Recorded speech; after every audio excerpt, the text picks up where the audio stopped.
Good evening, all. Welcome to today's Planning Board public hearing and meeting. Today is Tuesday, September the 3rd. I am Chris Ellis, Chair. Seated with me are board members Rachel Preister, Shadi Kennedy, and Martin Hall. And we're joined by our very capable planning staff. I thank everybody for coming out. There are 5 items on the agenda tonight for review. I believe 3 for public hearing and 2 as part of our meeting. Per normal, we ask folks to follow the guidance during the presentation and public comment periods. 3 minutes for folks from the neighborhoods and community, and 6 minutes for elected officials representing a wider swath of the community. That being said, I'd ask that we keep our respected decorum in place. Our last meeting, intensity was a little bit ratcheted up, and we understand things are very important to folks, and you're here to express your opinion. We just ask that we remain appropriate. Questions should be directed to us, either staff and or members of the board for this position, and should be a crosswalk or crosstalk to the applicants or folks that are making comments. So we'll do our best to help facilitate a full engagement today as we work through the agenda and let the chips fall where they may. That being said, our first case of the public hearing today is for a conditional use permit for One United Way, Promesa, as the applicant. This is a zoning district for mixed-use campus institutions to occupy a portion of a 13,170 single-floor, single-story structure located on the site for use as a controlled substance dispensary. I ask the applicant to come forward and do your review.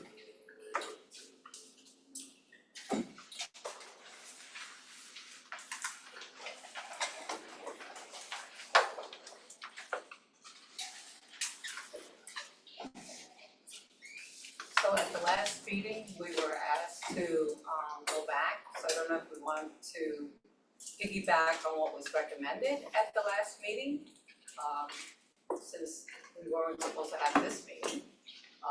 We did go back, so my feedback, once we got the recommendation from the planning board, was to ensure that we would plan a meeting with our neighbors. And we went back and we started to do as such until we got the notice that we were gonna be back on the agenda for today. So we don't have a lot to present today as far as a PowerPoint, because as you know, in the last meeting, everything that was presented to the planning board as far as what was things that were still outstanding were presented. What I have today is the letter that was intended to go out to all our neighbors with a meeting that was gonna take place and can still take place, which is scheduled for September 10th. As you know, we talked about the holidays, Labor Day, and so we took all that into consideration. We drafted a letter that was gonna go out, and then we got the invitation that we were back on the agenda for September. And so when we got this notice to be here, we then said, okay, well, does it make sense to send out the letters when we're gonna be here today? So I have copies of the letter that I can submit to the planning board so that they can see that we are still planning to follow up on your recommendations, to meet with the neighbors and discuss how we're going to work with them in our plans to move into the new location. So we submit.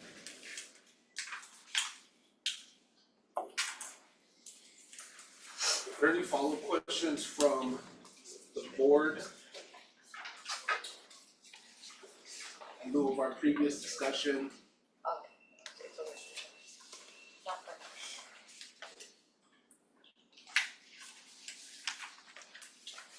Staff, do we want to take any time now to ask any follow-up questions or wait for the largesse of the comments that are coming before we respond?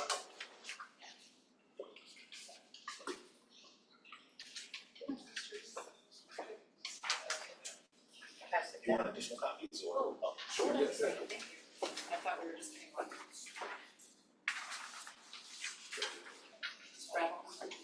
Reverse.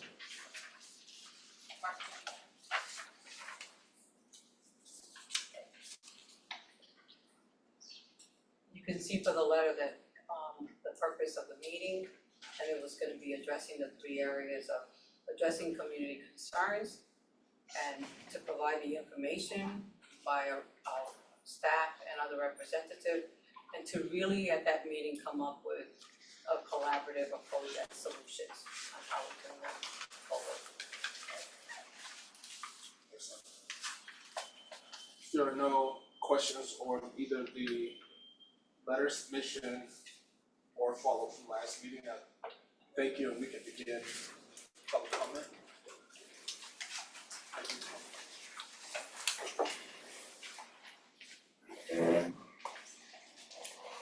We'll start with written comments from these folks listed on the screen. Oh, those are written, sorry. Do we have also some for, okay. There you are, Back first on both both ways, alright. We ask that folks adhere to the extent possible. We obviously try to allow for plenty of public comment. I need to not look to squash your voice. So please adhere to the extent possible to the 3 minutes. The floor is yours. My understanding is that the reason we are here tonight, as opposed to the previously agreed upon October meeting, is that this body doesn't have the authority to mandate that those that bring matters before this board for approval be required to meet with the prospective new stakeholders prior to making your decision on the merit of the application. In my dwindling well of optimism and spirit of community engagement and collaboration, I would have thought that the Camino Nuevo Clinic would have at the very least taken it upon themselves, outside of a legal mandate, to engage with those that have brought legitimate concerns forward with the goal of collaborating and finding a collective solution to deliver these important services to their patients. I hear just tonight that there was intention to do that, although there was never even outreach to talk about, hey, we still want to do this, there's a date. As I said at the last meeting, this interaction has not and will not occur with the clinic's management on the political bodies responsible for pushing this proposal forward, because the reality is there is no plan, no interest in the outcomes that will affect a business like TBC, based in the city of Albany, serving the community for nearly 55 years, employing hundreds in high-paying roles. Nope, we don't even deserve the time of day. Let's instead roll out the red carpet to a business that isn't based in the city. It is in short and troubled history here, has done very little to show that it is competently managed or truly committed to improving the community surroundings. Any small amount of respect that I had for anyone involved in this enterprise is now gone. Simply because despite our pleas and your mandate, they couldn't bring it upon themselves to even meet with us and have an honest conversation. Truly shameful and telling of the type of operation and the character of those running it. So here we are, and you are all here to make a decision. I don't envy all of you in this position. I read Mayor Sheehan's submitted letter. The anger and frankly the desperation was palpable. She commands that this independent body perform a vote this evening, as opposed to trying to methodically work through a process that frankly was abandoned responsibility of her office months ago. Your attempts to try to mediate these differing viewpoints brought forward is apparently deemed arbitrary and capricious. In my mind, this actually makes your job much easier. Any reasonable member of this body would in good conscience be able to vote in favor of this half-baked proposal with what has been presented to you over the past few months. By voting in favor, you are signing your name and reputation to at best an idealistic approach that has this troubled, dangerous operation causing havoc in its current location is better suited for a sleepy office park that caters to children attending a learning center that will now be put out of business, elderly population seeking medical care, and young professionals. This may help some seeking re-election in the eyes of their constituents, but I don't see how it helps each of you in this room that will now bear the burdens of your actions. You know that you now have the ability to use your professional and personal judgment to make a sound decision that will benefit the future of this city that you have so graciously volunteered for. The opposition the current location has experienced will pale in comparison to the legal, public, and political nightmare you will encounter when this clinic is established, and a crime occurs where the victim is a child seeking education, or an elderly patient going to the dentist, or a young professional just starting their career. This annoying displays of meetings will be nothing compared to what you will find in this next tidal wave. I urge you to put politics aside and make a reasonable judgment before signing your name to this proposal. I thank you. Any questions? Good. Yeah, question? Okay. Next, Joseph.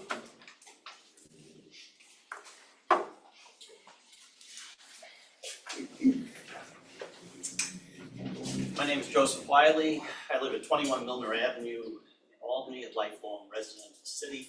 I'm also the CEO of Next Step Federal Credit, located right across the street from the proposed methadone clinic at 1 United Way. I'm going to echo many of the things that Terry said. However, I'm going to go back to when I started this, which was at the end of February, when I had my first discussion with the Albany County Legislature at the time regarding money that was going to be given to the clinic to precipitate this move. At that time, I was hopeful that in February of this year, that the city and the leaders of the city, along with the clinic and the business community, would be able to get together, get on the same page, in transparency, in open discussion, and air out problems, issues, whatever. None of that happened. And I find that that is a failure on the city of Albany. I made phone calls to the planning department that were not returned. There was no effort by the city, and I primarily blame the city, to be a bridge between the concerns of the business community and the right of the clinic to move into this location. I have nothing against Camino Nuevo and the work that they do.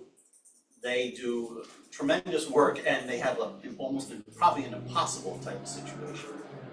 I am very much concerned about the security surrounding my credit union being located right across the street. We've already started to take measures with Tuition Associates to do things like locking down our building, placing more cameras, and other security measures that we feel that we're going to have to take because we don't know what to expect when the clinic opens.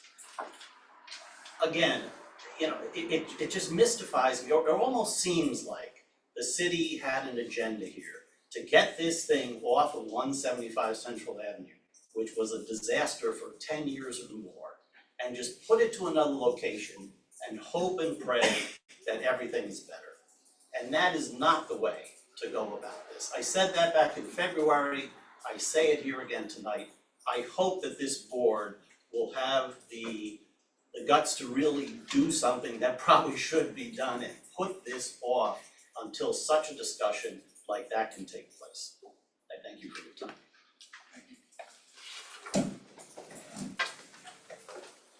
Jennifer.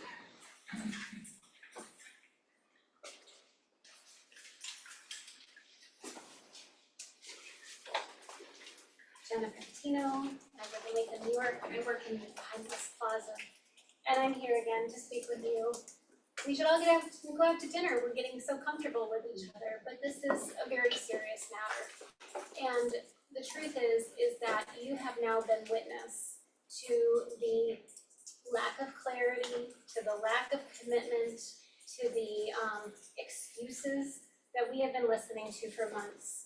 You yourself, Mr. Ellis, asked last time, why have they done this 6 times before, and why has there been such a shortcoming in community outreach and communication? And it's forever kicked down the road of, oh, we're planning to do this and we're planning to do that. And that's just planning is no action. This is not being treated respectfully to the other community members. And the fact is that This has been a problem in its current location, and I said to you last time, and I will say it again, that when there is no change, there is no change. And wherever you go, there you are. And this is going to be a dilemma that is just being transplanted to a new location. With no respect, Ms. Jimenez made the comment regarding my question last time of how do we explain this to our clients and our staff and our customers, and it was met with silence, and her response to that was she didn't have an agenda. I'm sorry, as a business professional, I don't need to have an agenda to be able to explain what I do and how I do it and how that should be explainable to the community. And as a person who has led this institution for as many years as she has, I think it is the epitome of sad and disrespect to the community members who were genuinely, I went there with an open mind. And I was met with silence, no answer, and now an excuse of I didn't have an agenda. I think it's quite sad. And I think it speaks very much to how the rest of things will be run. There is no plan to help secure the neighborhood. Her comment was, these are people with free will. Well, you know, so am I, and so are my clients. But now there is a concern of safety. There is a concern of loss of revenue. I could be lost in my business. And why is that something that I should take on when I didn't choose to be in a neighborhood with a complicated business structure like Camino Nuevo? I respect what they do, but it doesn't fit the character of our area. There are still infrastructure problems. The roads have been a problem for the 5 years that I've been there, and they're gonna continue to be a problem. It was very conveniently fixed when all of this hullabaloo began, but it's not going to be an ongoing problem, or it's not going to be an ongoing solution. So I do respectfully implore you to vote no for this conditional use permit. It's not in the character of this business park, and it will cause damage and detriment just like it has where it exists currently.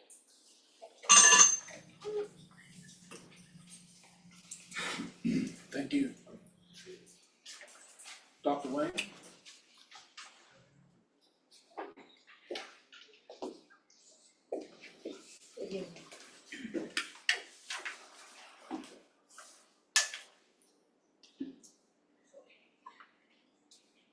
First, I'm going to clarify here that we are here to discuss whether methadone clinic is suitable for Pine West Plaza, not whether methadone clinic is good or bad. That's two different concepts. I strongly disagree with the methadone clinic relocating to Pine West Plaza. The reason one is traffic. A lot of people already explained how bad the traffic is going to be if methadone clinic move in. I just want to emphasize that traffic is not good in Plaza now. Here's the picture I took on August 19th. If hundreds more people every day, cars, buses, medical transportation, police car, ambulance, the people who are already doing business in Plaza will be greatly affected. The second reason is the safety. There is a security group working in methadone clinic. There is not any security officer in any office in the Plaza. That means methadone clinic is a type of special clinic. It can cause trouble and unsafe conditions. The security officer said last time, the drug dealers don't sell drugs in private location.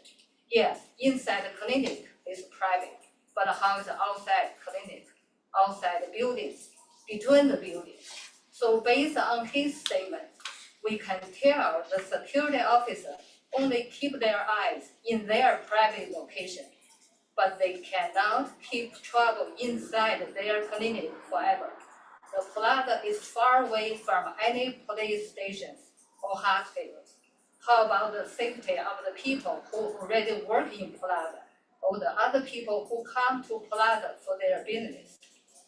I know the people on this board want to help people. I know the methadone clinic also claims to help people. But all the businesses in the Plaza already help so many people. I feel putting the methadone clinic in the plaza will hurt the business that already there, as well as the people currently being helped by these businesses. Thank you for your time. Jubilation?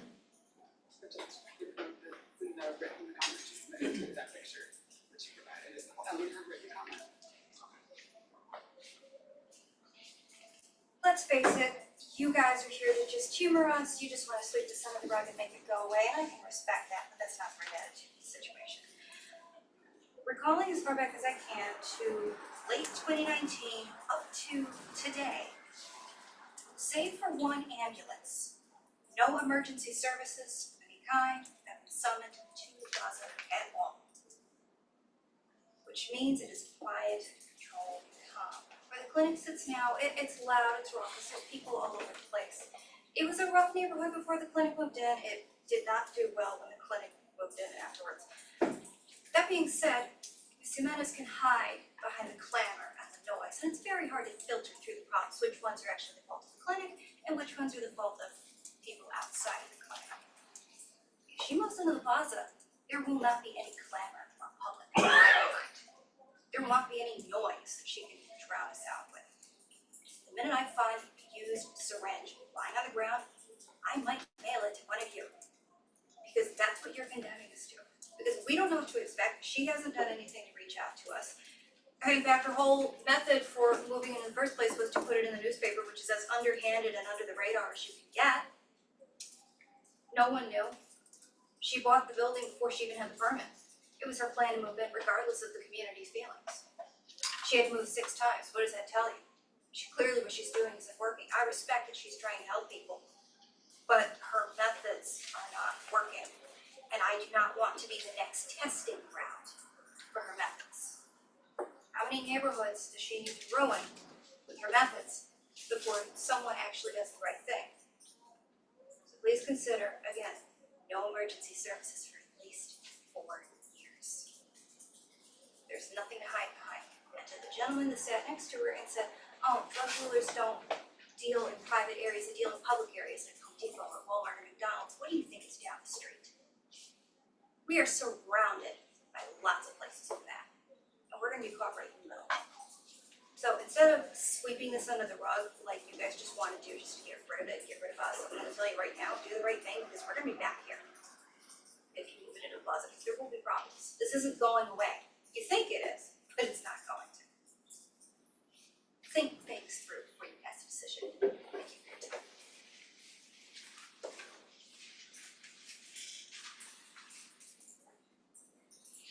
I have just one question for the young woman that just spoke. Yes. I didn't know if that was a threat to send us hazard materials in the mail. It was not my plan, but that's how I feel about the situation, and I know you guys To just make wanna sure that was move what it I and heard, get it that over you with. read it. Yeah, Okay. that is that to me as well. It wasn't my plan, and I probably won't waste the postage, but that's my feeling. Kathleen?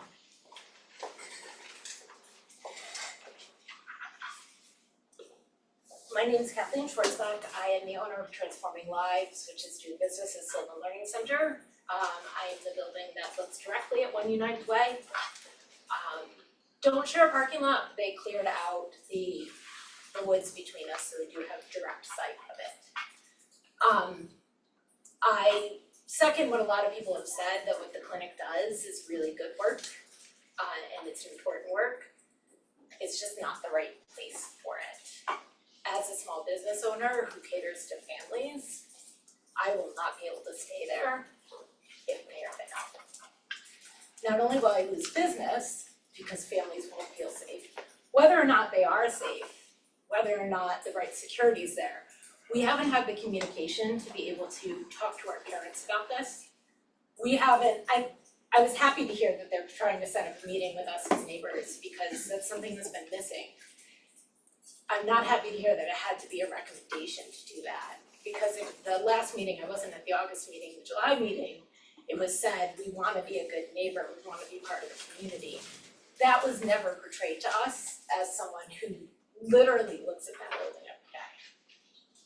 So that is, the fact that you have to be asked to do that is disturbing to me. I cannot talk to my parents about this, which I won't until a decision is made. But I haven't been given the right information. On top of that, I'm a franchisee who has to uphold my franchise agreement. Sylvan Learning will most likely tell me I have to if this goes through. I can't necessarily afford that, so I'll probably go out of business. That's very personal to me, but it's something that you need to know. So gee, are you gonna take and hurt all the other small businesses for one business? Because it is a business, it's a nonprofit that does good work, but it's still a business. They're moving so that they can do their work in a place that they can do it, what they're saying is more efficiently and effectively. They're a business. And it's a business that's going to hurt everyone around them. So that's what needs to be considered. And like I said, I wish that we were having this conversation about how to be a good neighbor and all of that before now, because I think we wouldn't be in this situation if we got ahead of that. So that's been lacking. And like I said, it's probably gonna put me out of business. So, thank you. Again, two requests for public comment that came post our window, but I do want to give everyone that's in attendance today an opportunity to make their appeal, so. As you know, Jeff and I are representatives from Teal Becker, who is the immediate adjacent neighbor for Washington Square. I realize that you've heard all the comments and concerns of the neighbors, but I implore you to deny this conditional use permit because you folks, your responsibility is to evaluate the factors of a conditional use permit, and they have not been met by this applicant. This is not a permit by right, this is not a use of right, this is based on your evaluation of those factors. No mitigation has been presented by this application. No fencing, no outdoor security, no gates. Nothing has been demonstrated that these folks aren't gonna just pick up the problem of Central Avenue and move it to Washington Square, because the failure to protect their neighbors and their clients outside of the facility is the problem. These problems are not hypothetical, they are actual. No one dreamed up these facts. 150 police calls were made last year. But there's nothing from the Albany City Police Department to identify how these neighbors are gonna be protected. In fact, the mayor was nice enough to submit a letter of support, but she doesn't say that she's gonna increase the police force that is significantly understaffed to somehow protect Washington Square, which is 6 miles from their closest station. 15 minutes approximately to get there. CDTA did affirm that they were gonna use bus route 114 and Flex to provide access to the applicant's clients. But you should understand that that route is heavily utilized by SUNY Albany students. Now, as a mother of a child that just went to college, that's important to know, because someone should evaluate how these clients and the clientele of the applicant is gonna integrate with those users, and if that's gonna be a protected environment. No traffic study has been done by this evaluation. Central Avenue, since 2015, we know for a fact there's 80 vacant storefronts, Trusco left, CVS left, Hudson Valley left, Department of Labor left. There's no question that this use contributed to their departure. The mayor even acknowledges it in her most recent letter. The important part that I mentioned at the last meeting I was at is the quote that when they entered Central Avenue, it was like a bomb went off. There has been no meeting with the neighbors. No one has determined how another bomb is not gonna go off on Washington Avenue. We submitted a letter in June from Howard Carr, God rest his soul, a very prominent real estate individual who said, in his opinion, that moving this to Washington Square was going to, and I quote, disseminate the values of these properties, just completely obliviate them. Sylvan Learning Center has submitted a letter that said, if approved, this business will have to seriously consider if it can continue to operate there. Your approval is dependent on summarizing this. Your approval is dependent on reviewing these factors. This is a random pattern of development. An accounting firm, a credit union, a learning center, this clinic does not fit. It's inconsistent with zoning and the neighborhood's character. It would provide an excessive burden on Albany City Police Department, that they would never be able to get there. But most importantly, the last factor is this use is not a necessary service that will contribute to the general welfare of the surrounding neighborhood and community. The mayor specifically points out in her letter that this may be a needed service, but not a service that is used by this county and city primarily. 60% of the clients live outside of Albany County and 85% live outside of the city of Albany. So whether this is a global need, it is not a need that's going to be or needed to be addressed in Washington Square. Thank you for the time. Thank you very much. Is Jeffrey here? Yes.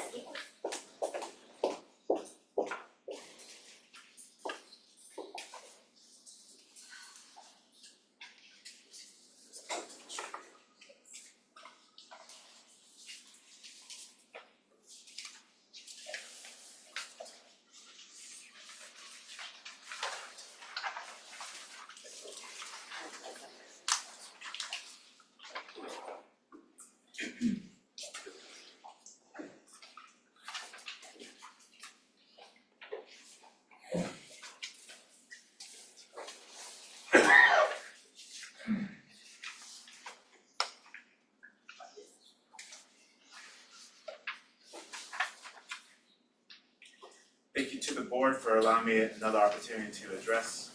I just want to start out briefly by saying that threats of violence, implied or explicit, are not appropriate. Your public servants is trying to do your job, take in the facts, and make educated decisions.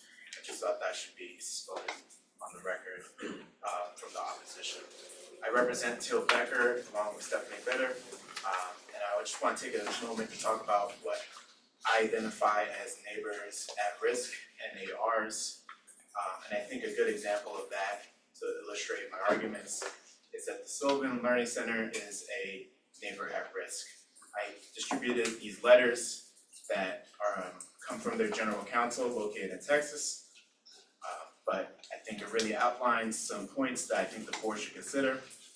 And that from their perspective, they think this is causing an unnecessary, potentially dangerous risk to their students that they are supposed to safeguard, protect, while their parents leave them in their custody.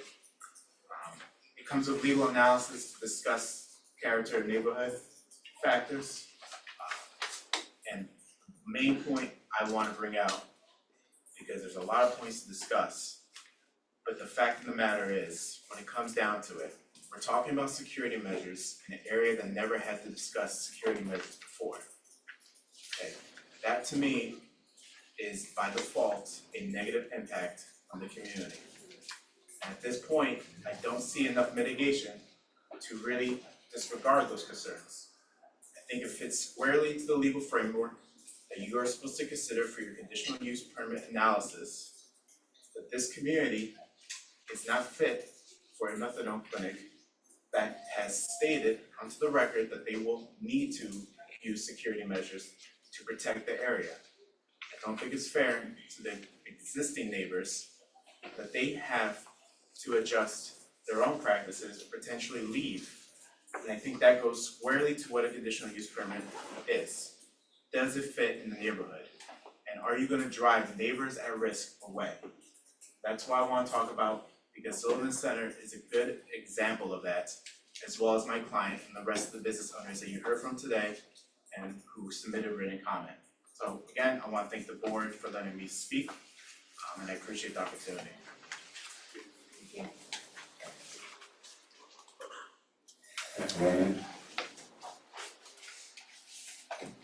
David Galen.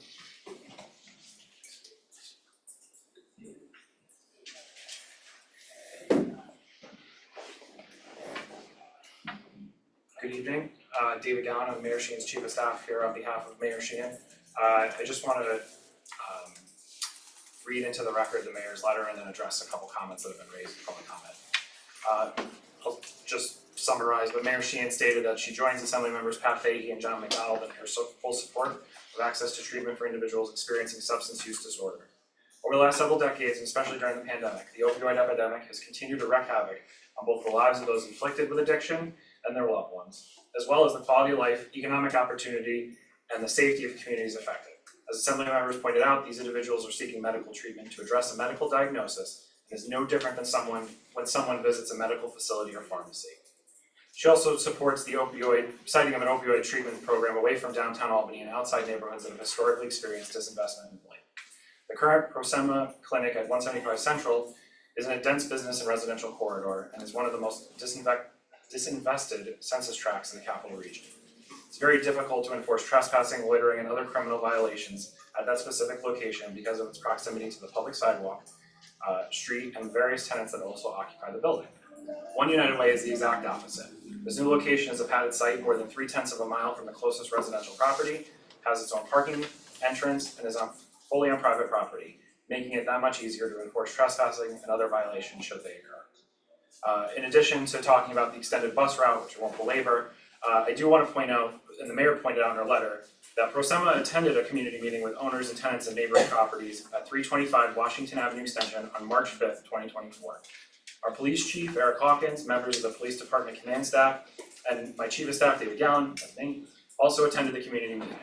The mayor stated that it's her understanding that a variety of topics were covered at that meeting, including the hours of operation, security methods utilized by Prosema to ensure the safety of those on site and nearby, and also how the Albany Police Department would respond to calls for service. Lastly, the mayor points out that it's very rare that she writes this body regarding a pending application before it. In fact, the only times we can recall doing so are regarding 563 New Scotland Avenue and 1211 Western Avenue. With that, Mayor Sheehan hopes that the planning board understands the serious consideration she gives when opining on applications pending before this body, and fully supports the CUP. A couple of things I want to add to that. One of the things that was brought up at the community meeting was the fact that there are two. You have 6 minutes representing the larger. Oh, sorry. I saw 3 and I was racing. Sorry. So, two things I want to bring up that were brought up during the community meeting. If you pull up your phone right now and you search for St. Peter's Addiction Care Services in Guilderland, you will find that it's located next to a public library, across the street from an elementary school, down the block from a YMCA, and right around the corner from a housing development.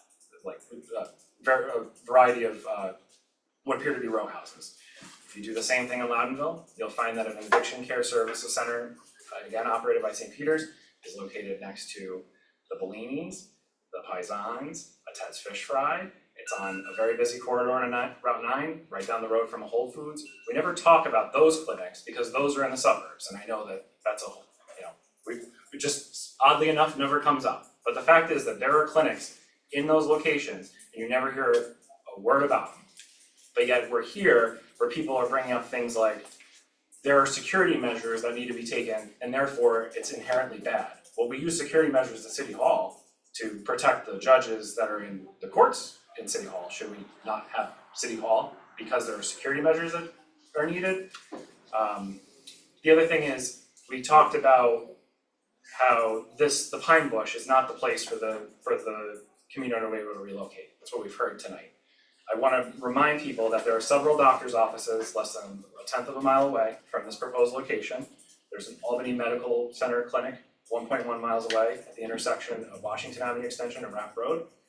And also there is a APD substation 1 mile away, again at the intersection of Washington Avenue and Rapp Road.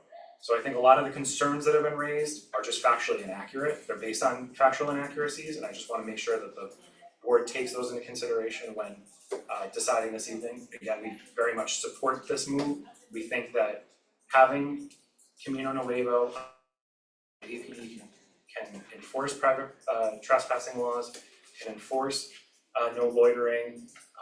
It will make it that much easier and create a different environment than what's currently seen at 175 Central Avenue.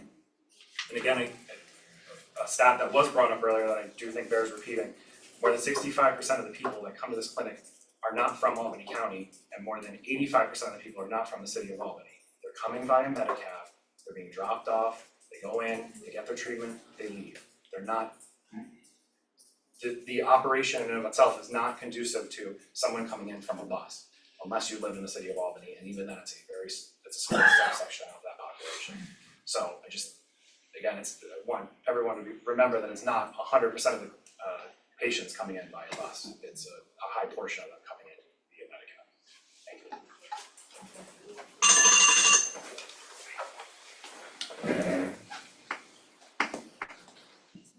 Any questions from the board to any of the public commenters? Staff?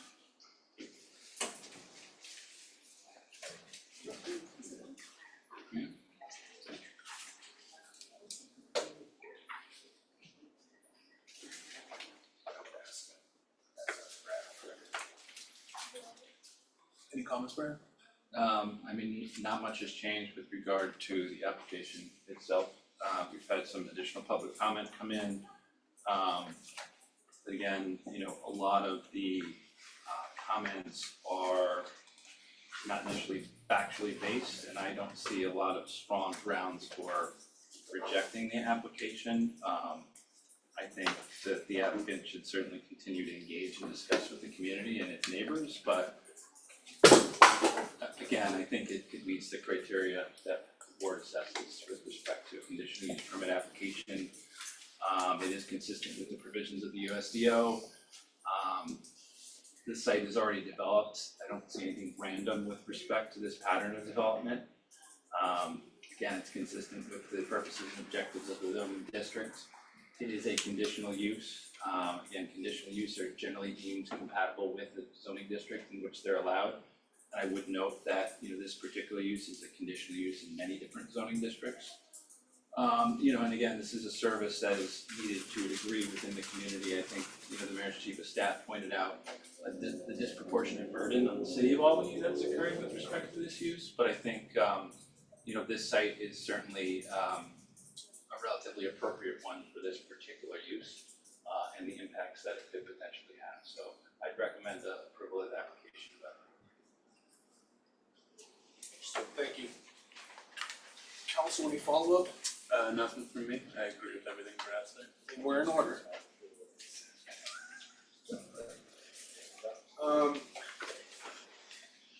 Just a point of privilege.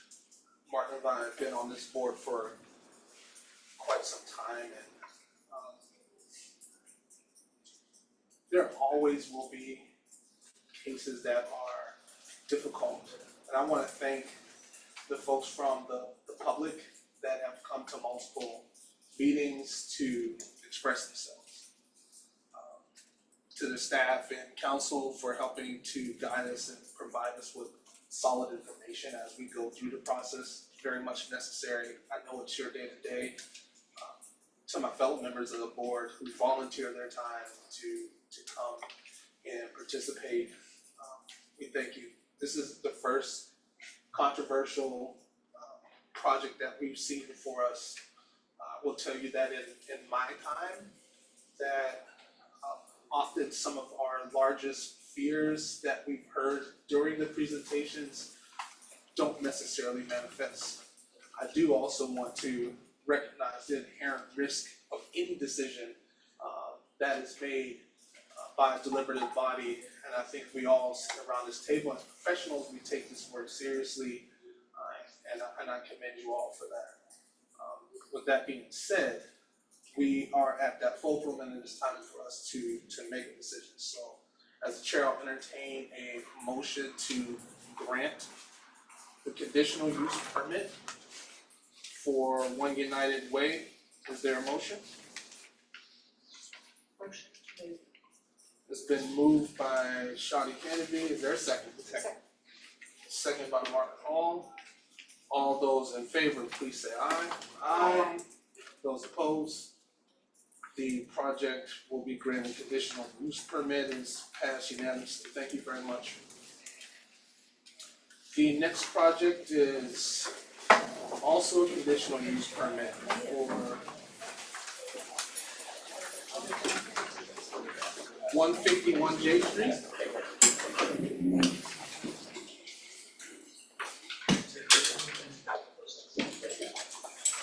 Anton Pascal, you're here? Absolutely. warmly welcome for in a residential townhouse zoning district, conversion of an existing dwelling townhouse containing 2 dwelling units to a dwelling townhouse containing 3. Folks, we ask that we leave quietly so that the next presenter can have their space and their time. Thank you.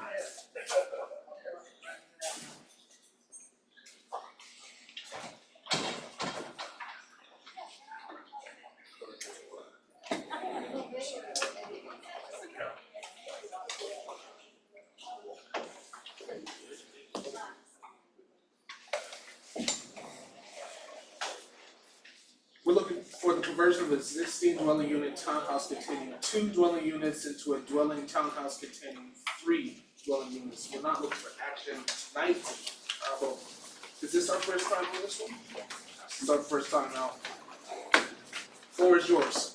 Thank you, Chairman Ellis, members of the board, planning department staff. So we're here to present applications for conditional use permits for 2 neighboring, historically related, but very different and unique properties. Happy to start with 151 since that's what's on the docket. But I wanted to address the bigger, since they are directly connected, historically connected. So some of the bigger questions that we've been asked regarding both of these properties. So, these properties are unique not only from each other, but also in comparison to the street and the neighborhood in which they reside. Of course, there are other churches in this neighborhood. There's churches all over Albany. Pretty much every church, and I've bought and sold and been involved with many, well over a dozen now in Albany alone. Pretty much every church is unique. They weren't really built as cookie cutters like a lot of our townhouses. So before going into each individual application and building, I thought I'd first address a question that came up repeatedly when discussing this with planning staff and from neighbors and other stakeholders when we first looked for input on this proposal. And that question is, how did we settle on 6 units total, 3 at each building? So when we first laid out this property or these properties, we examined a range of possibilities that appeared to be allowed by state building code, ranging from 6 to 12 units in total. And we looked at both the cost of the various conversions and the long-term management implications for each configuration. And as local stakeholders with nearly 150 apartment units in this and immediately surrounding neighborhoods, what was best for the neighborhood, future growth, and future stability of property values. And ultimately, we concluded that it was in both our best interest and the best interest of the neighborhood to develop a total of 6 units. The proposed use, we think it'll bolster property value and will also move the properties more in line with the purpose of the RT district and will preserve, these very unique historic structures. So I will I'll go over to 151 J Street. So this is an application for an additional dwelling unit. Already existing in this structure is 2 dwelling units. This was originally, we believe it was a parsonage for the church. At one point it was connected via a door that has long since been blocked off. And they had 2 apartments, one on the 3rd floor and one split between the 1st and 2nd floor. And what we are looking to do here is to do 3 units in total. This is a pretty beat up property, so I don't know if it's possible. Is it possible to click on that Matterport link? I don't know if everyone got a chance to see this, but because these are not your sort of standard properties, I don't know, will that load? Is that feasible? It's loading. Gotcha, okay, I just didn't know if it was possible. So we actually went ahead and did 3D renderings of both properties. And at your convenience, all the members of the board, we put it out to the public and made sure, rather than, and we are happy to do tours if somebody wants to see the property in person, but this allows you to see not just the photographs that we choose to put in front of you, but the entire property captured in 3D. So, if there are specific questions on the floor plans or specific elements, or as we go through the certificate of appropriateness with the Historic Resources Commission, we can address things in a minute detail that way. And so, between now and the next time we appear in front of you, if there are questions, please take a look at those and let us know. So what we're looking to do here is 3 smaller units. I think we are at around 500 and change square feet per unit. 1 bedroom, bathroom, living room. Each one has a different layout. These are not cookie cutter. There's a stairwell on the west side of the property that goes up to the 2nd floor, and then instead of doing a round where it turns and goes up, it actually, there's sort of a dividing wall, and then it continues up onto the 3rd floor. So when you look at each floor plate, they all are laid out very differently from each other.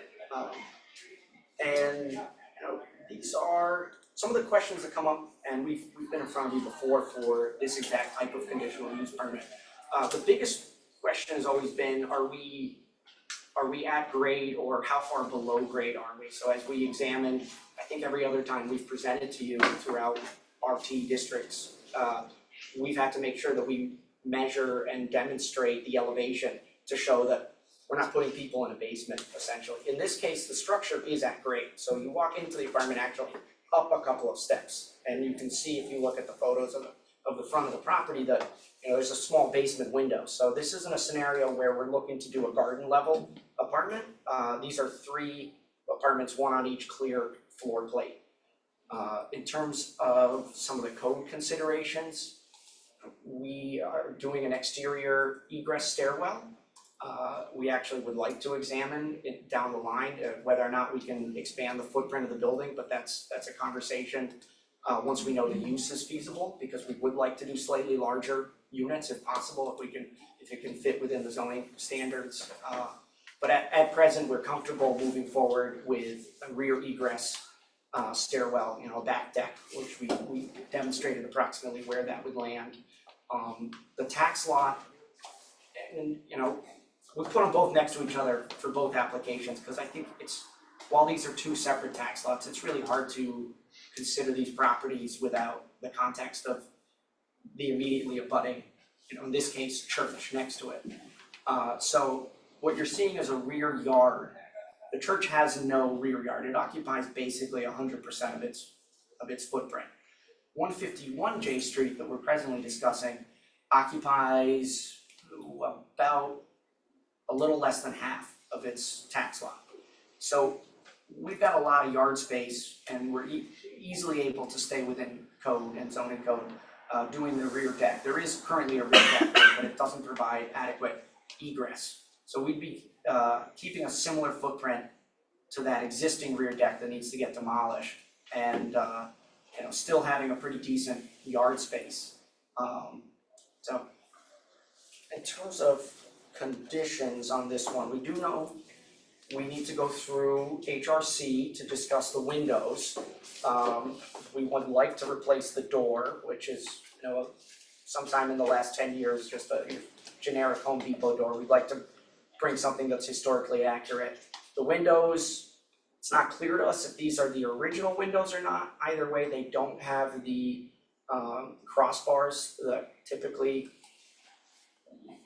HRC likes to see. And so, since we'd like to replace the windows anyway, we'd rather bring them more in compliance with the neighborhood. Front steps, we're keeping the railings. The front steps are degraded. We're going to replace them with, it's currently concrete, if that's what they conclude is the best material. Basically, we like this structure. There isn't a ton that we want to change. There's a lot of masonry work and trim work and other things on the exterior. The inside is a full gut. Every picture you see, and when you do look at the 3D rendering, there's basically nothing we are looking to preserve in there. We chose not to go with historic tax credits on this one, especially because it's a full gut. There are some elements of window trim, and the stair rails that we're hoping to preserve. But it's a difficult property because it's so degraded. Tino has done a lot of properties in Park South that are brownstones, very similar to this. In fact, some of the properties that last year we got a conditional use permit for have been completed, and in fact, I should have thought to add some photos of those in so you can see the quality of work, and I'll make sure I circulate those between now and the next time we're in front of you. But yeah, to me, and I'm happy to, of course, answer any questions you have on J Street. This is the simpler and more straightforward of these two, because you know, we're moving this in line with the neighborhood. We're doing it in a way where, yes, we can make the project feasible, but we're also not diminishing the property values, and we're not diminishing the renter class that we're going to hope to target. So, that's J Street. Any questions from the board? 151 specifically. What's your estimated duration? No more than a year. Yeah, it's typically 6 months to a year, but it depends. Plumbing could be an issue. Timing of it could last longer than you want to, and everything kind of falls apart, and then you put it back together again. But yeah.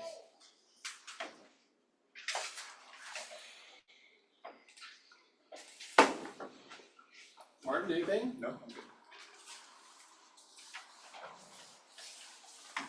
Interesting, I looked down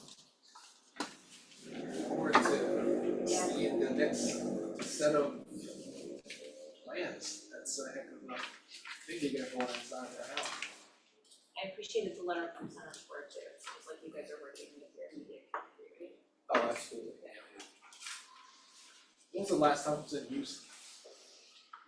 Sorry if I missed. No, I'm just trying to think. It's been registered vacant since 2019, but 18, this one. The other one, the church next to it is 19.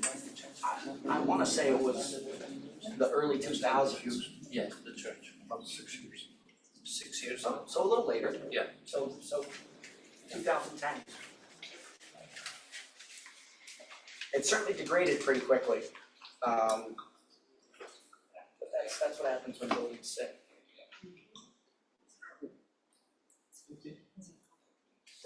Are there any public comments on this one? No, we did get the letter from. It's not the one person. I came to comment. Sure. Do you want me to come up or sit here? We want you to come up. Okay. Join the party. All right, sounds like it's a fun time and lots of fun things being said tonight. Name and address, please. My name is Jennifer Morton. I live at 163 J Street. I am 3 doors up from this project going up the street. And I first want to say, as someone who lives on J Street, I am so glad that someone bought this building. I am sick of the vagrancy, the wild animals going in and out, and I do think that the overall idea to redo the building and bring some life to this one spot is excellent. But I don't think that Albany, J Street, or Center Square in particularly needs any more small one-bedroom apartments. We are a very densely populated neighborhood. The Knickerbocker, now called the Amstel, is half a block up the street, and they're marketing as small luxury one-bedroom apartments. There was a renovation down the street next to my neighbors, small luxury one-bedroom apartments. Lower J Street is a family neighborhood. We are zoned 1 and 2, and nearly everyone on the street is an owner-occupied building with a single basement apartment. And I ask that you consider that when you approve a project that has multi-units. There aren't lots of multi-units aside from the Amstel up the street or the old Knickerbocker. Parking is a concern and safety is a concern. And from what I see, this project has no plan for parking. And adding 6 units to this small block of J Street that already has about 8 driveways blocking off spots on the street will significantly congest parking. And Center Square needs more larger apartments. Center Square needs more 2 and 3 bedroom apartments. There are tons of families who live on the lower blocks of Center Square below Dove Street. I believe at one point on my block, there were about 15 kids. Now I think that there are about 8 left. Many families leave our neighborhood when they need a bigger apartment. 2-bedroom and 3-bedroom apartments are in high demand in our neighborhood, and I hate seeing families with young children having to leave because, well, there are dozens of 1-bedroom apartments that have been nicely redone. You can't find a 2 or a 3-bedroom apartment. That's all I have to say. Thank you. Absolutely, and we're saying that your comments both apply to 151 and 153, the complete. Yes, and I do generally support the project, and if more was known about it, I live in the immediate vicinity, and I came down here at the request of my across the street neighbor. We got the letter about today's meeting, even though it was dated the 16th, in today's mail. So I was in my car coming from work, and I stopped. Thank you. Do you all wanna do comments on this project first, or have them talk about 153 and talk about them all together? I think I'll speak on this one and maybe spare you on the next one, actually. You know, we did have an opportunity to meet with Mr. Casani last week. To learn a bit more about this project, and honestly, I had some of the same initial concerns as the speaker with respect to the size of the units. However, understanding the larger context of the 2 buildings, the units going into 153 are far larger than average, while the 151 units are smaller than average, and it does have to do with the concept that I'm sure that the applicant will talk about on the next application presentation with respect to how they want to reuse the church. My initial comment to them was, why not put 5 units in the church and keep that one building as a single unit or something to that effect, but you know, they shed some light on why, and I do believe these buildings need attention, so I think there is some flexibility warranted. I would also point out that the townhouse district is actually zoned for 3 units per building. However, when adding units to an existing building, that does require approval of this board, and that is sort of a contextual evaluation of that block and the other building structures.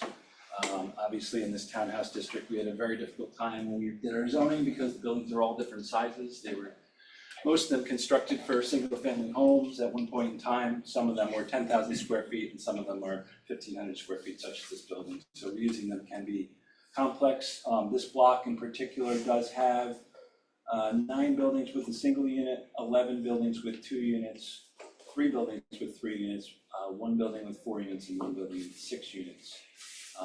But I think that in terms of the reuse of the church, ordinarily, given the size of it, would probably warrant more than the 3 units that are being proposed. So I think overall, looking at the applications together, I understand the logic.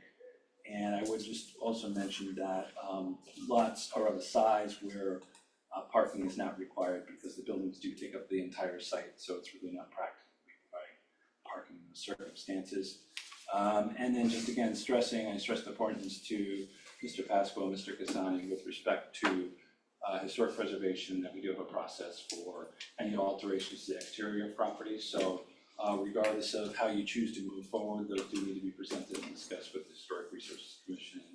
I know you're aware of that and planning to move forward in that direction, so that really is my concern with respect to that. So I can answer any questions that the board has, but I think that communicates where we're at this point. It has been referred to the county planning board for comment, and there will be another opportunity to speak, so please tell your neighbors, and we will ask that the applicant renotice this application for the next meeting to make sure that everyone is mailed notice to make sure that everyone's aware of the hearing. Thank you. Any questions for staff? You guys wanna do 153 now? Sure. This one is more fun. It'd be a lot of fun for us. So 153 J Street, what we're looking at here is also a conditional use permit, but because it was a non-residential use, we're not looking to add units on top of existing units like in the last application. We're seeking approval to have multifamily as a permitted use at all. Before going into the nitty-gritty of this particular application, I mentioned in the beginning some of our arithmetic on why we came to 6 units and 3 for this particular structure. I think actually my client says it better than myself in regards to Mr. Glass's point regarding how we came to this configuration. Would you mind sharing some of that thought process in terms of how we came to this particular configuration with the 3 and 3, with the 3-bedroom, 2-bedroom, 2-bedroom, and an individual smaller Absolutely. 1-bedroom apartment? So from my point of view as a developer, as a property owner, you have to take in context, how much will this project cost regardless? And there is that number to be met, whether we do 3 units or 6 units or 16 units. And it doesn't change that much. But this neighborhood requires, I agree with the neighbor that spoke earlier, that this neighborhood has homes for families and also homes for renters. It has been the balance that has existed ever since I've been in the neighborhood since 2000. The one structure building is that small, and you can only do so much. I wish I could do 3-bedroom apartments in that one as well. It is not possible. But we need that building to be a 3-unit because the value that we'll give is almost near to half of the entire value needed to complete this project. So that serves a very good purpose. And while right now we're looking for only 500 some square feet, there is a strong possibility that that footprint could be slightly larger to even make those units as legit 1-bedroom apartments larger. In the 153 J Street, everything changes. We have 2-bedroom, 2-bath units on the first floor, 2 of them. Those could be for a family of 1 or 2 small children. The upstairs, it's a home for anyone. It will have 3 master bedrooms and space for plenty. So that would be very much in line with what the neighborhood desire and enjoys. So that's where again, we could have pushed to do 2 units in the upstairs or 3 units, or 4 even. And based on square footage, it works, but it would have chopped up and became the 1-bedroom apartment all the way through of 500 square feet. And it just feels like a money machine more than a neighborly building. And that's where we came back and we ended up asking you for 3 units in the one and 3 in the other, with enough balance to provide space and room and home for all levels of potential tenants. Thank you. So, 153, first floor was a meeting space, kitchen, and office space for the church. The second floor is the church space itself, with the 22-foot ceilings, I forget. The second, 20-foot ceiling. And actually, it's a strange structure. The planning staff on the staff memorandum had put it at a single-story structure. I think that was probably just a typo. It's really a 2.5-story structure because there already is, and you can see when you do the 3D walkthrough, a split level in the back half of the church on the second floor, in which there's an up and a down. It's, like I said, it's very unique. So what we're looking to do, and what you're seeing in those floor plans, is that we're keeping the front part of the church with the high ceilings intact as the living room space, living and dining and community space, family room space for the front. And then we're taking the existing split level, we're raising the height slightly to create 2 true floors, and that's where that second and third floor that doesn't exist but that the ceiling height allows for comes from. So, the third floor there, the reason it's narrower than the second floor below it is that there are 2 low roofs that we're not going to build on top of. That would really be quite a push, especially on the roof that is visible from the street, to try to recapture that from a historic perspective. So we're leaving that alone other than repairing everything. And we're doing this master bedroom and bathroom, and then, an office library that will actually hang over the kitchen.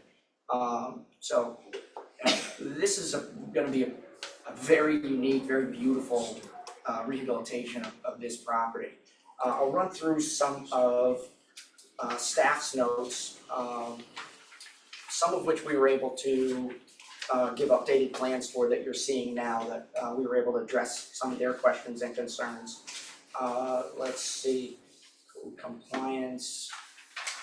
I think there was a question regarding bicycle parking. We have absolutely no problem putting a bike rack in front as long as HRC is happy with, you know, what we propose, no issue there. If we need to, we can put it inside, so there's an area for labeled trash storage on the interior right when you walk in.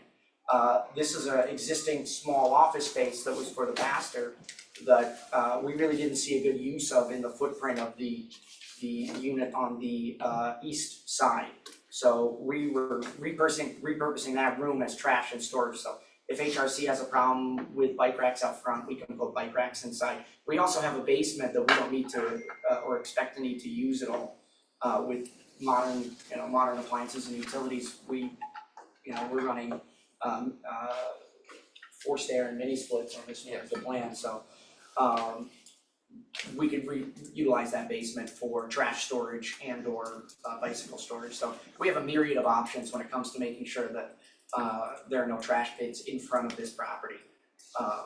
And let's see, circulation, there were some questions on circulation. We spoke to our architect and did reconfigure what was presented to make sure that we would be able to meet with code compliance. So there is an egress stairwell that in the rear of the property that goes all the way down from the proposed third floor. There is a common alley on the west side of the property with a door that already exits out onto that. And we're able to, you can see it there on the left outside of the building footprint. So, you know, we're gonna reutilize that to create the emergency egress necessary to get to the street from the rear of the property for the rear egress. Let's see. In general, from when we first submitted, we went through, we clarified where the windows were, what we were moving, what we weren't moving. I know it's not directly in the purview of this planning board, but I would love to just address it. We have these beautiful stained glass windows, and there's a big question mark as to what we do with those. So our view, at least in terms of what is in the purview of this board, is if we need to preserve those windows, if that's what HRC says, then we will. We will probably, because we want to be able to lease this apartment to somebody that may not want Jesus on the wall all over them, looking down at them. So we're gonna do glazed, if necessary, we'll do glazed interior windows to meet building code, but to, ameliorate that concern from any potential tenant. What we'd like to do, if given permission, is to actually remove and donate the stained glass and then replace that with a 2-panel with a flat glass plate on the top with a window that can actually open and provide airflow, and on the bottom that's within reach of the tenant. So, we're certainly not reconfiguring the building, period. There's no scenario where we go, well, we're only gonna do some generic small residential window like you would see here. No matter what, we have to keep that glass, that footprint framework for the glass. So those are the two options that we think are likely to be discussed with HRC, and ultimately we're comfortable moving forward with whatever they decide, and we can meet building code with either scenario. So Probably brighter on the inside without the stain. it would, and that would be our preference. But we have to. That's a complicated process. So we're gonna work through that and see what they think is best. Let's see. Kind of addressed bathrooms, plant separation. There was, I'm remiss that I had put together a 3D rendering. It's in the files. So you could pull it up and the public can pull it up. I didn't think to put it in the spreadsheet, but that gives you an idea of exactly what that third floor split level will look like. So that's something that everybody can take a look at. And if they're having trouble visualizing the floor plans compared to what they're seeing in the photographs of this church, that'll give you a pretty strong idea of what that would look like with the split level and the added stairwell on the right side that brings you up to the third floor. Let's see if there's any other staff notes or concerns.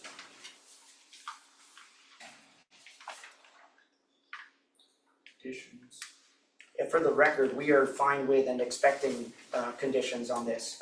We know that, we couldn't move forward with this unless we had the approval of this board for the proposed use and amount of units. So we didn't want to get into the sunk cost of having our architect furnish the full plans. Full plans are not required, they're always recommended, and we understand that.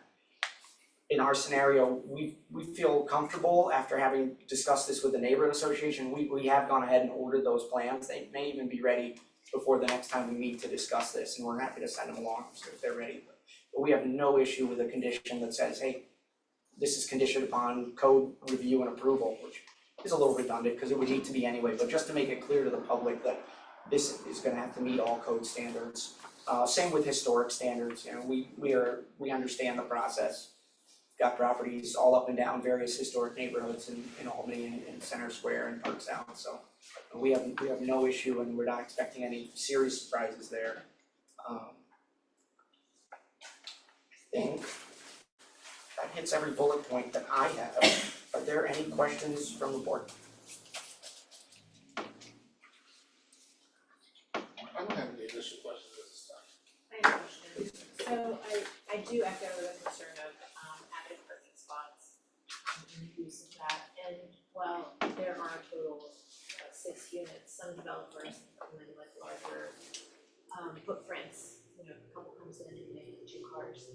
Are there ways to work with CBT to remediate bus passes for some of those residents to encourage utilizing one car for a couple of units versus a ladder?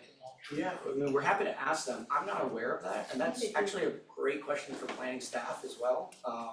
It's not something we've been asked before in larger developments. I think just because, the neighborhood already is strained with parking, so any new addition just pushes all the way through. So just something to consider. We're certainly open to it. That's not a firm no. It's a curveball. So I don't have a stock answer for that one, but we're very open to discussing that. I live 3 blocks from here. Yeah. It's a tricky neighborhood with parking. Yeah. Not everybody lives. I live late and I have difficulty parking all the time. And we've also found that about 50% of our tenants don't have cars at all. And that number's been growing year after year. That's not to be, what's that? About 50%, a little more than 50% now. Buses are really frequent there and I think Yeah. people use them. And I don't say that to be dismissive of the parking concerns of the neighborhood. It just, long-term forecast for us, we go, okay, we're doing 6 units, we're eliminating a potential church, which is heavy on parking. And it shouldn't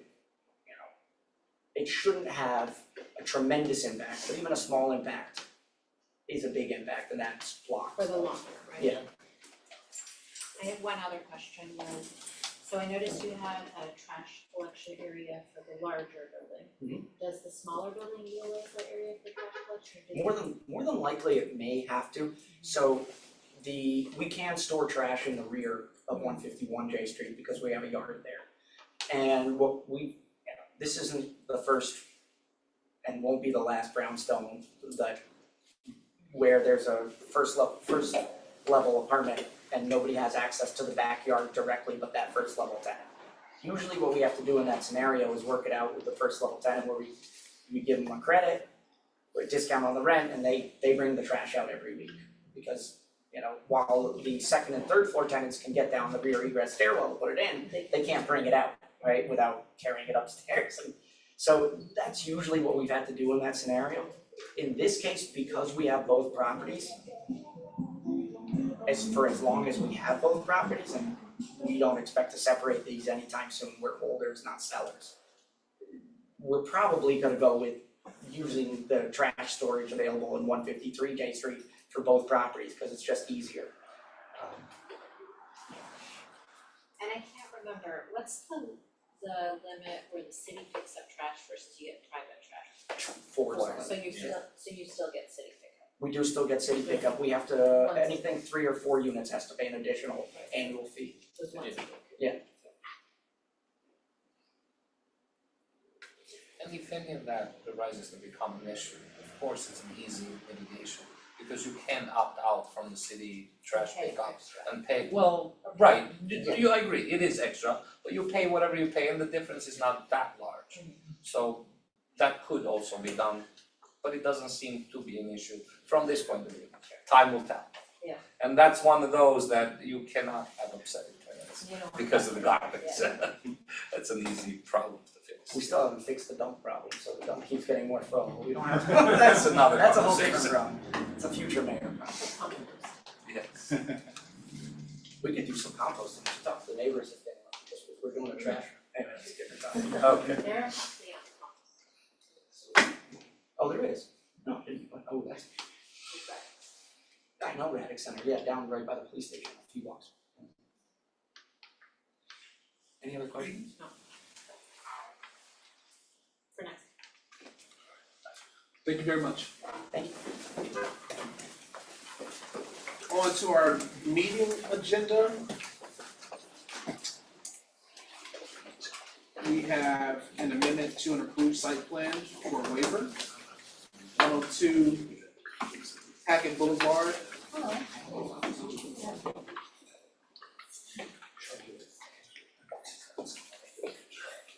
Nicholas Daniels, Hirschberg, representing 102 Hackett LLC. Folks, can we take the conversation outside, please? Thank you. Alright, Nick Daniels, Hirschberg and Hirschberg, the Hold on project. one second, we wanna be sure we can fully hear you. Alright. We patiently waited for it, your turn at the table.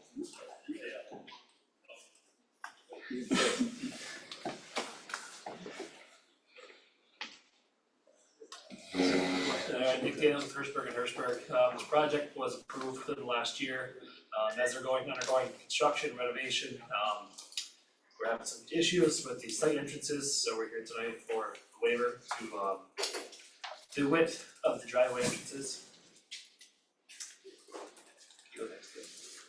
Just projects Hackett Boulevard, so when this plan was approved, it was required that we shrink the driveway entrances to 12 foot on both sides.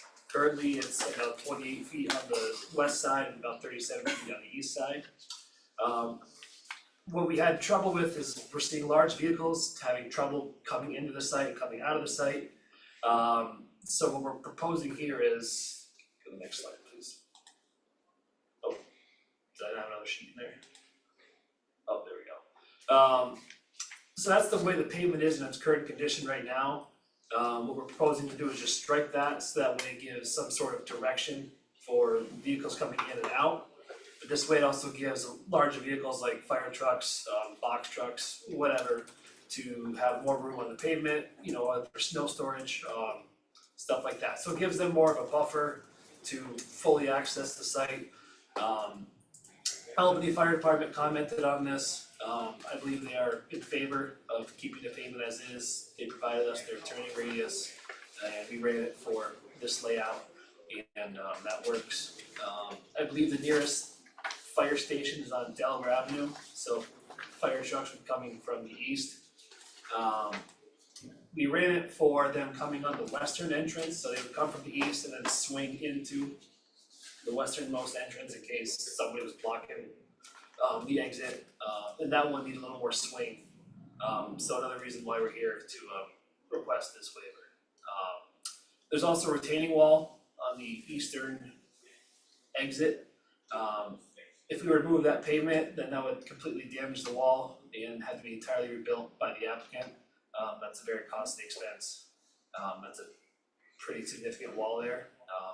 So another reason we also looked at this as well. That's pretty much it, so if there's any questions, I can try answering.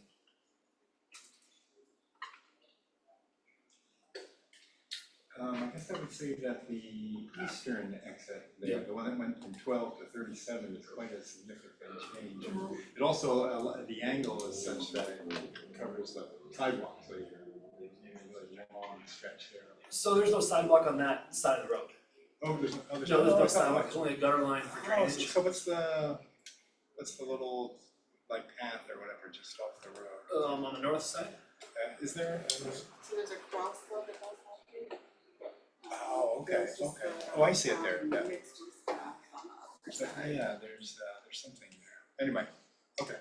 Yep, there's no sidewalk on Weird that side. property line, that could be the two kind of black lines, Yeah. that could be Yeah, the two right parallel of way. black lines. Cause there's kind of some odd property lines. Yeah, Okay, it's so it's just that mixed use trail on the other side. right, there's a large right of way and then it crosses a private property and then it goes onto the applicant's property, it's odd. Okay. Yeah. That's all Peter's doing.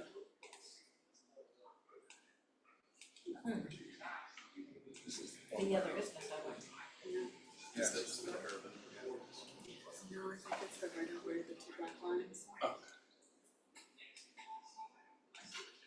Some kind of easement or something.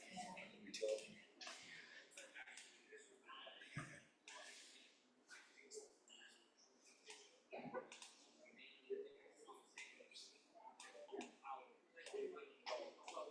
Remind me again, what's the use for the building? Residential. Yep. It's formerly an office, right? Yeah, formerly union office, 25 dwelling units. Yep. So they're building out their dorm rooms.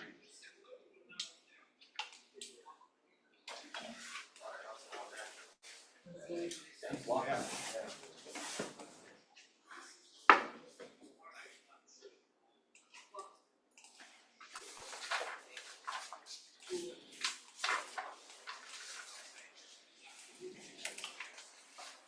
Any public comment on this? No.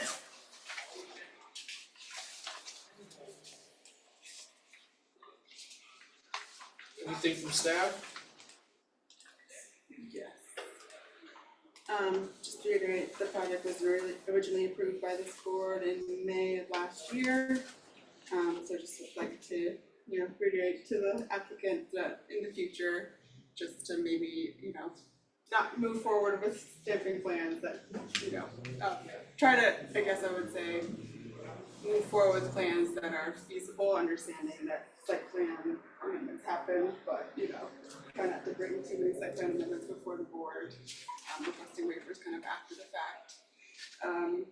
I'd just like to say that, again, the project was referred to the Albany Fire Department, and our contact did agree that the existing conditions were preferable for the fire apparatus movement. Nick did include, those turning radius, so we have that for the file. There's 5 waivers review standards that are under review prior to being granted, so we just went through that in the staff memo.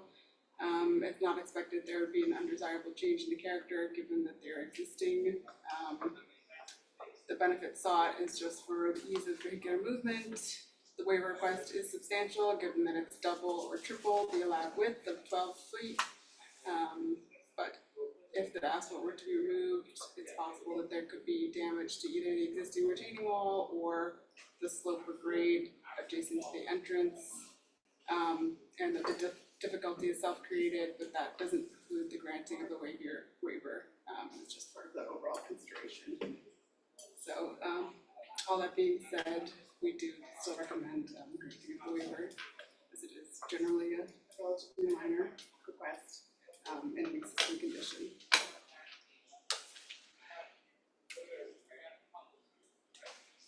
Alrighty, any further comments? Or we're good, alright, is there a motion to accept the proposed amendment to 102 Hackett Boulevard?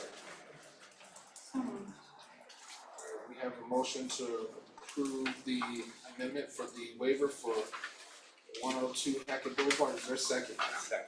It's been moved and properly second, any questions on the motion? Seeing none, all in favor, please say aye. Aye. Those opposed, motion carries unanimously, thank you. Thank you. All right, last one of the day. A lot going on. Having a community meeting.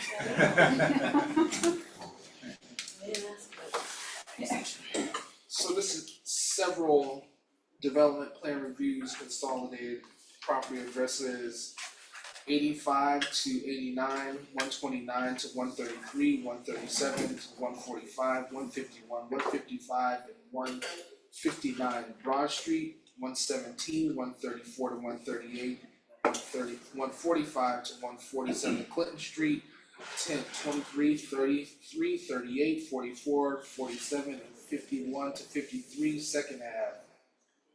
325, 329, and 331 South Pearl Street, 1 and 4, 8 through 16, 15 through 35, 24 through 28 Tuna Street, 29, 33 through 35, 36, 49 through 57 Third Avenue, and 20 Stevens Street. Again, this will be in a residential townhouse, mixed-use neighborhood edge, mixed-use neighborhood center, historic resources overlay, construction of 62 single, 2, 3, and multi-unit dwelling structures totaling 166 dwelling units. We have MVG Development, Acero Associates. Floor is yours. Determination of seeker. Thank you. My name is Andy Burns. With me tonight is Eduardo Navarro, Pastor Associates, representing the applicant MDG. Thank you for reading out all those properties, so I don't have to. As you mentioned, we're here tonight requesting a seeker determination and future site plan approval for the proposed scatter site affordable housing project located in the city's south side. This project was in front of the board a little less than a year ago. Since then, the biggest change has been the addition of a handful of properties. We upped the property count by approximately 30%. And to summarize, there were 166 proposed dwelling units across 62 vacant parcels within the city, being a mix of 1, 2, and 3 unit townhome buildings, and then 4 multifamily buildings. Resulting in 4 major DPR applications and 17 minor DPR applications for 21 in total. So I'm sure that's been fun for staff. With that, I think we'd like to walk through the major DPRs. The first being 8 and 10 Second Ave. Existing vacant property. This will require a subdivision between 3 existing lots.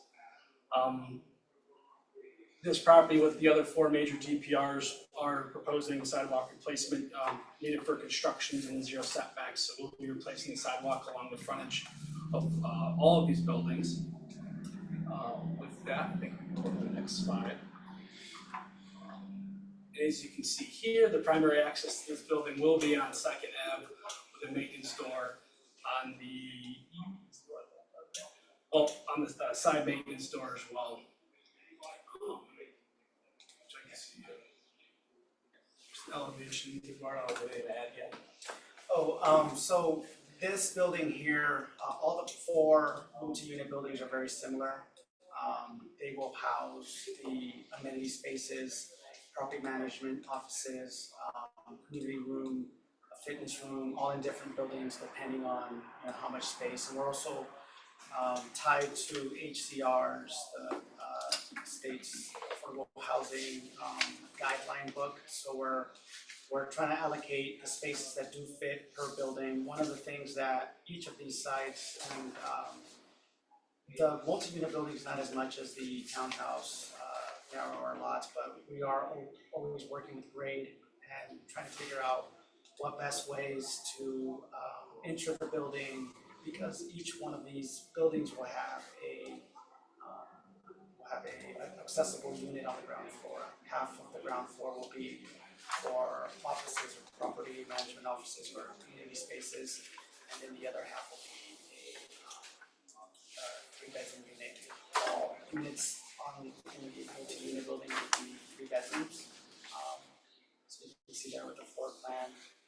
And the space there on the bottom right, that has sort of the white space there, it has been filled out. We do have some updated plans that we can share, but they have the property management offices, cold storage, we have utility, and we have a corridor, an entrance for the ground floor unit, and then a staircase that safely takes people up to the second and third floors.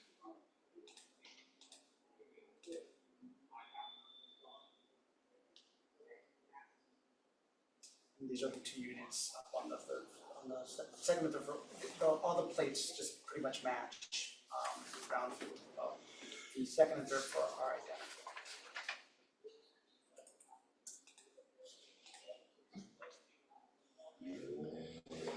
Moving on to DPR 0184, this is located at 23 Second Ave. Similar to the last corner layout that we just went through, replacing sidewalk, curb the building, removing some select trees there to get that in. Not too much grade difficulty here. I believe there's similar to be said about the building. It's very similar to the one on Second and Broad. This one is oriented a bit differently just because of the sort of corner and where we're putting into the building, but all the materials on these buildings will be fiber cement, lap siding, and panels. And then we will be working with the HRC. We have shown these to the HRC for the ribbon for the windows, the different sort of materials that we're using for the cornices. We are putting in a brick water table at the base of the building, and then wherever we have commercial spaces or non-residential spaces, in this case, we will have larger windows that meet the transparency requirements. And all of these buildings will have a centralized or a staircase that will take people safely from the top floors down to the ground floor. As you can see here, it's basically the same building and plan, but just mirrored because of the way that Clinton and Second Avenue work with the grade and the side of the entrances to the building.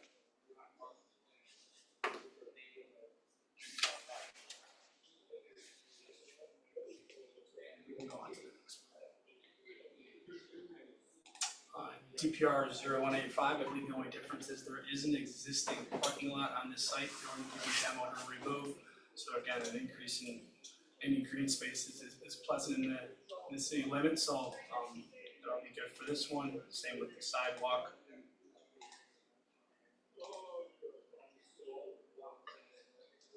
Here, the accessible route will be along Tunis Street. Yeah, there's Along Tunis, but based on existing grade, drop along Second Ave, a stoop will be required there. And then again, maintenance access along the right portion of the building there. This building here is very similar to the other two. We do just vary the elevations with color. But in the floor plan of this building here, we're actually gonna have the community room because it has the opportunity to have a much more, it's Tunis Street that front, that will give it more of a frontage to the front or to the street to be able to also have that entrance to the community room at grade along sort of the long face of the building to be able to engage that ground community room with the tenants inside. We will show the plan. That space there where you see it opens up. So plan up, plan north, sort of the entrance to the community room, which has access at grade. And that's along Tunis, where Second Ave has the steps. Second Ave has the steps, so this one works better having more of the front entrance of the building along Tunis. And again, there's a staircase in the back there that permits the tenants to exit and enter the building or enter the floors.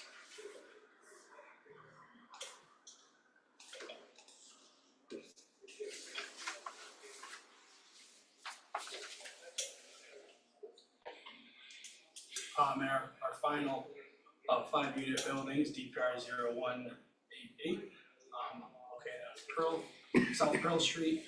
This one's also gonna require a subdivision of existing lots.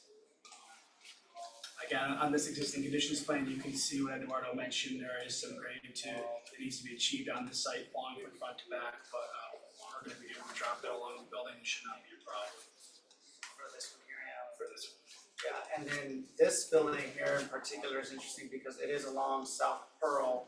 And one of the community comments when we were working with the land bank and MDG, the client was speaking with us, was that there is a need for some type of retail, some type of commercial space that the residents could benefit from. So in this particular building here, this building's a bit different because it's along South Pearl and it has a more of a commercial look. So that water table or that sort of horizontal division that you see on the bottom right elevation, and if you zoom into elevation 1, kind of matches the adjacent storefronts on either side. And that will be sort of the main entrance to the building for the tenants on the ground floor, but then also a separate entrance for the commercial space. Right now, it's just a shell space that is to be determined, but it provides the opportunity for there to be a tenant that provides mini mart, something that the ownership can work with.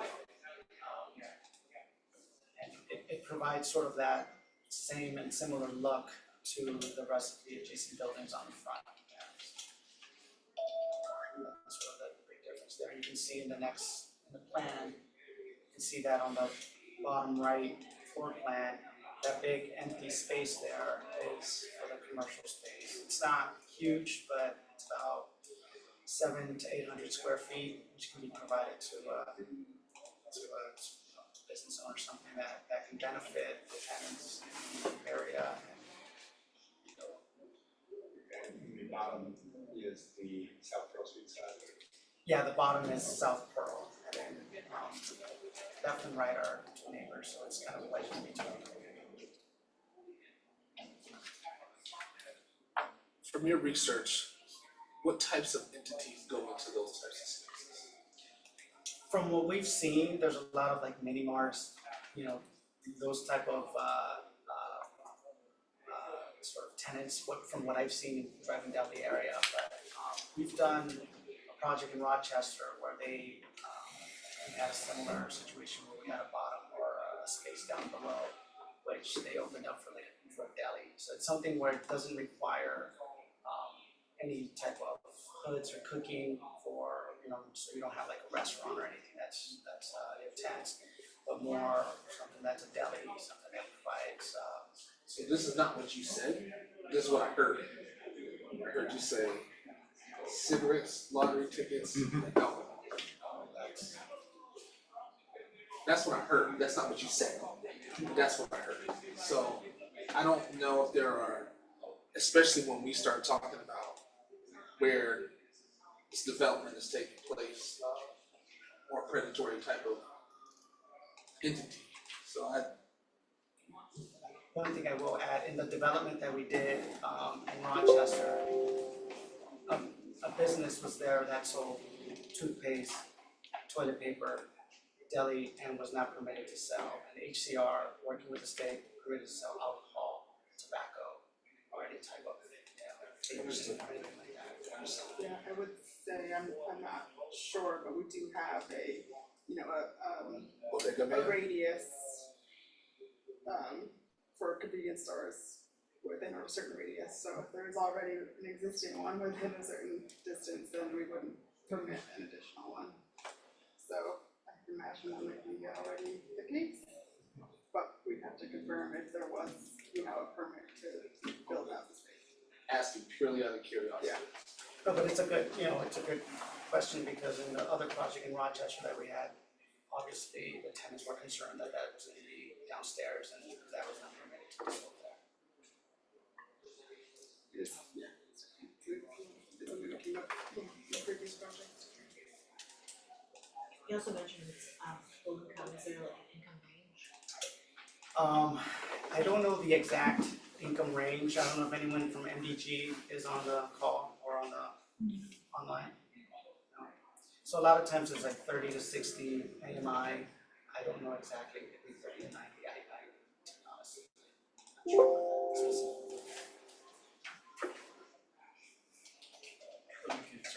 But it's something that we can provide.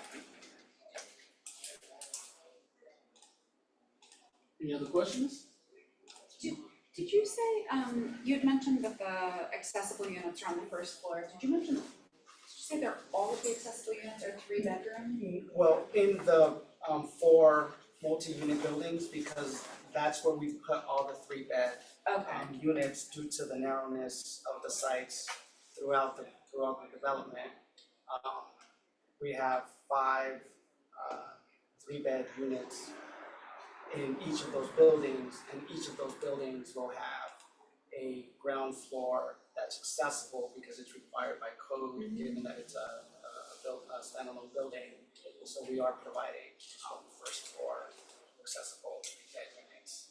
And are there any, in the other buildings, are there accessible units that are? Yes, we'll have 2, 1, 2s, and 3s, but these 4 here cover the development, or cover the 3-bed.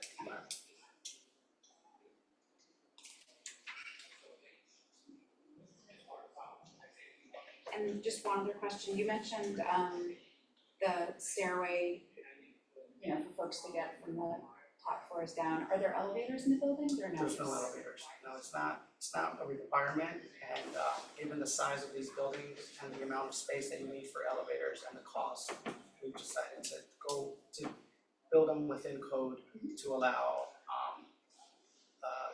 no elevators. And one of the things that is required is to have windows in the bedrooms that are emergency exit, egress windows, and within the units, the ones that are 3 stories have a fire rated corridor, and the other duplexes each have an exit out directly.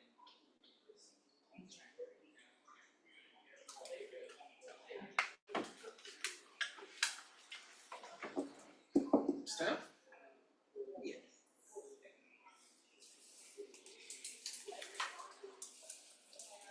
So as I was mentioned, there are 62 structures total with 360 units.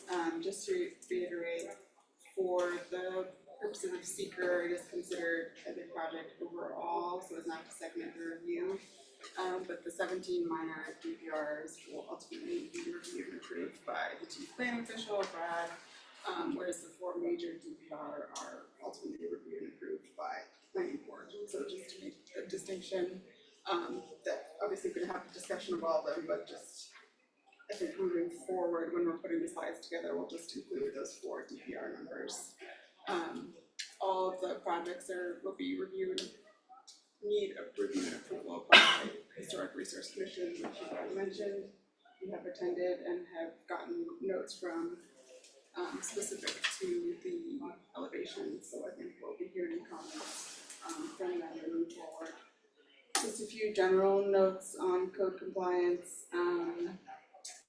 That, you know, I think we've already gotten a little bit of clarification from this presentation, that it sounds like there's only 1 anticipated commercial space at 0188. Just a note that the first 2 are exempt from off-street parking requirement, that's DPR 0183 and 0184. The lot sizes are under 5,000 square feet. And then DPR 0185 and 0188. Once you go through all of the incentives for affordable housing, you know, within a quarter of a mile of buses and on-street parking, all 4 of those incentives, the off-street parking requirement goes down to 0 or less than 0. So no off-street parking is being provided for any of the major or minor DPRs. Just to note that we're expecting both a landscape plan and lighting plan and the revisions that we'll be receiving, as well as the location of trash storage to be specified on the plans. Street amenities and shade tree will be specified in the future, and the location of mechanical equipment if if any, given the scale of some of the buildings. I wouldn't really expect it to be minor DPR, but if it's a major DPR and having a transformer, then we just want to see that on the plan. Because we do require screening of that from the public right of way. We can go to the next slide to be more seeker specific. So as I mentioned, we don't want to segment the seeker review. So that's why we're reviewing all 21 DPR together. The action is classified as type 1, and the long EAF was submitted by the applicant with the application materials back in May, along with the phase 1A and B, which is going over the archaeological review essentially. That was submitted along with a letter from SHPO that no historic properties, including archaeological and or historic resources, would be adversely affected by the project. And then subsequent to that, planning staff provided part 2 and 3 of the long EAF, stating that, or supporting that no significant adverse effects or impacts upon the surrounding environment or community would be expected. And this project, in its current iteration, has had one prior appearance in July, in which you initiated the seeker review by declaring lead agency. So that's kind of the seeker review.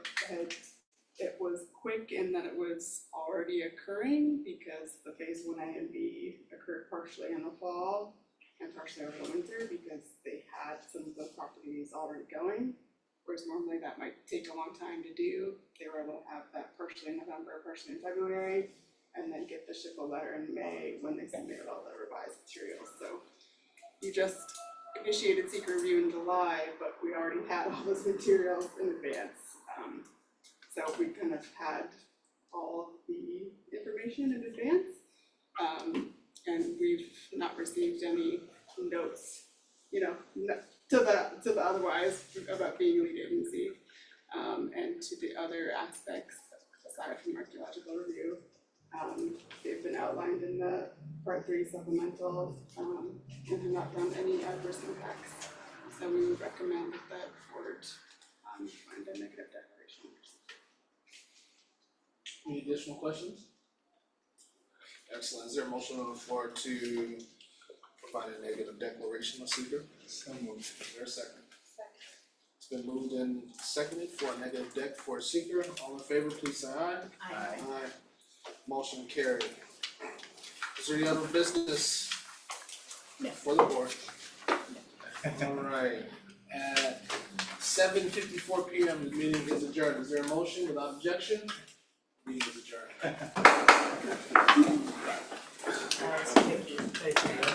Thank you.